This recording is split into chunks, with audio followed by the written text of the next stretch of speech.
ഇപ്പോൾ തനിക്ക് ഇവിടെ ഇപ്പോൾ ഹെൽമെറ്റ് ഇല്ലാതെ പോയാൽ ആരും പരാതി കൊടുത്തിട്ടൊന്നുമല്ല ഇവിടെ കേസാക്കുന്നത്. സഞ്ജു ടെക്കി എന്ന് പറഞ്ഞവൻ്റെ വണ്ടിക്കകത്ത് വെള്ളം ഇവർ കണ്ടുപിടിച്ചതൊന്നുമല്ല, അവൻ്റെ വീഡിയോ കണ്ടിട്ട് അവർ കേസെടുത്തത്. മനസ്സിലായി, അല്ലാതെ കൈയോടെ പിടിക്കുകയല്ല പോലീസ് ചെയ്തേക്കുന്നത്. ഈ ബാക്കിയുള്ളിടത്തൊക്കെ ഇതൊക്കെ ചെയ്യുന്നുണ്ട്, പക്ഷേ ഈ ഒരു സ്ഥലത്ത് മാത്രമേ ചെയ്യാൻ പറ്റുന്നില്ല എന്ന് പറയുന്നതിനകത്താണ് കുഴപ്പം. ഇപ്പോൾ ഒരു പെൺകുട്ടി അങ്ങനെ പറയുമ്പോൾ അവരത് കൺസിഡർ ചെയ്യുന്നില്ല.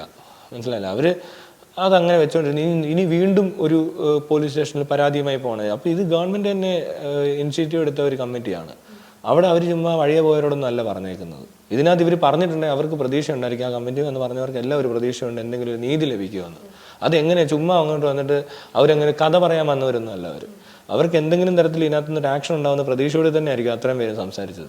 അപ്പോൾ അത് കഴിഞ്ഞിട്ട് പിന്നെ ഇപ്പോൾ വരുമ്പോൾ ഉടനെ തിരിച്ചു മറിച്ച് കളിച്ചുകൊണ്ടിരിക്കുന്ന ഒരു സംഭവം കണ്ടുകൊണ്ടിരിക്കുന്നത്. ഇതിനകത്ത് ഏറ്റവും കൂടുതൽ ഫെയിലിയർ ഗവൺമെൻറ്റിൻ്റെയാണ്.